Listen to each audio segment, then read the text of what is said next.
In the meantime, South Korea is ramping up efforts to brace for a prolonged Middle East energy crunch. But the President's Chief of Staff is set to visit 3 countries to secure additional crude and naphtha supplies. Song Yoo-jin has more.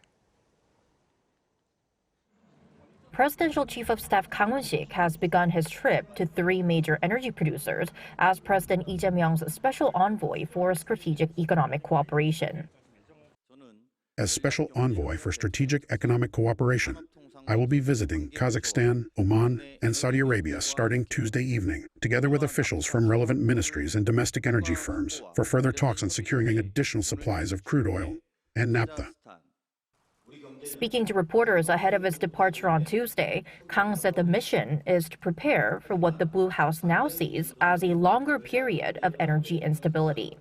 He says the risk of disruption is not imminent, as South Korea has already secured crude oil volumes equivalent to 59% of last April's imports and 69% of May's.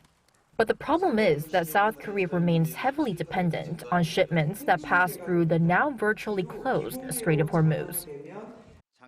Last year, 61% of our crude oil imports and 54% of naphtha imports passed through the Strait of Hormuz. Given the structure of our economy, we urgently need measures to secure alternative supply lines until the situation in the Middle East is fully resolved. Even if more reaches the market, prices remain significantly higher than before the war. Kang acknowledged that a quick end to the conflict would still be unlikely to bring energy prices down right away. He added that the government's supplementary budget bill, currently under review at the National Assembly, includes subsidies for crude oil and naphtha suppliers to prevent even higher costs being passed on to consumers. For now, however, the top priority is boosting physical supply.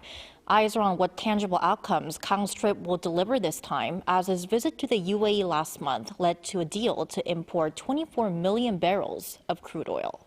Song Yoo-jin, Arirang News.